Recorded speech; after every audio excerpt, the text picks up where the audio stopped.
Thank you, Deputy Speaker. Deputy Speaker, I welcome the opportunity to speak on this matter of public importance, although I do find it ironic that this is an MPI that includes contributions from some that extraordinarily, if perhaps inadvertently, tried to block supply. An action, if it was successful, would have been catastrophic for anyone with a real interest in addressing inequality. Deputy Speaker, every person on this side of the chamber understands the importance of addressing inequality. Dealing with inequality has been in Labor's DNA for more than 100 years.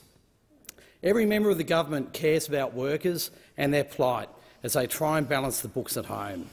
I wonder, Deputy Speaker, have those having a go at the government today been watching the debate in this chamber today?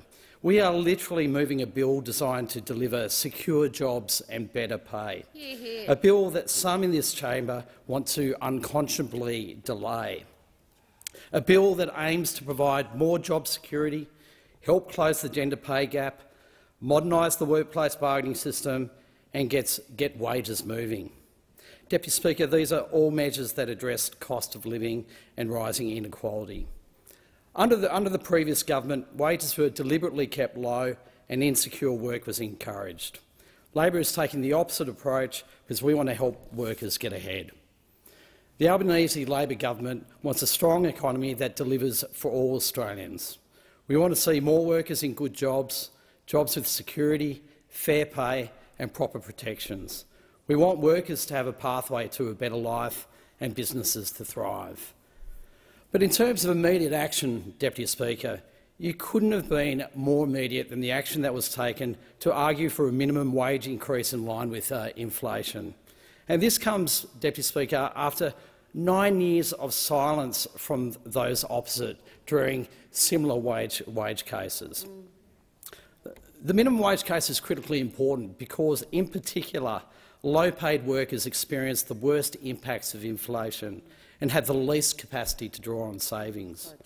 That's why it was one of our first acts to support wage increases for Australia's lowest-paid workers, to ensure that their real wages do not go backwards. The Fair Work Commission delivered a minimum pay rise of $40 per week for full-time workers, benefiting around 2.7 million workers. But, Deputy Speaker, obviously we're doing much more. We've introduced legislation that will drive investment in cleaner and cheaper energy, putting downward pressure on power prices. We are modernising the electricity grid to help put downward pressure on prices and support the transformation to a clean energy future. You can achieve more than one public good at the same time. Our allocation of $20 billion to the Rewiring the Nation Fund will make much-needed upgrades to our outdated energy grid.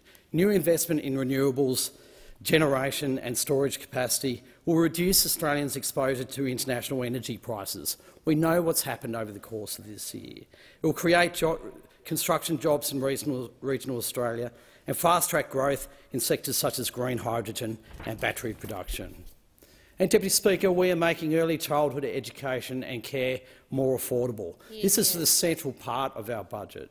We are investing $4.7 billion over 4 years to make early education more affordable for 96% of families. This is an economic reform that will empower women with young children to work up to 1.4 million more hours per week in 2023-24. Our budget cuts the cost of medicines. Starting next year, the maximum co-payment under the PBS will fall from $42.50 to $30 per script, a 29% reduction.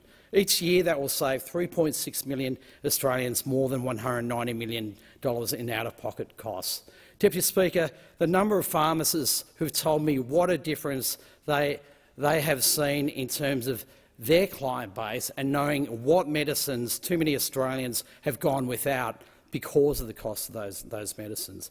And of course, from 2026, families will be able to access up to 26 weeks of paid parental leave, the biggest expansion to paid parental leave since who? Labor introduced it in 2011. We're fast-tracking fee-free TAFE places. There's so much more we're doing. We're improving pay equality for women. We've got a housing accord that will deliver 1 million affordable houses by in the next few years. Deputy Speaker, Thank you. I'm not sure how much else we can do. And I give the call to the member for Indo. Deputy Speaker.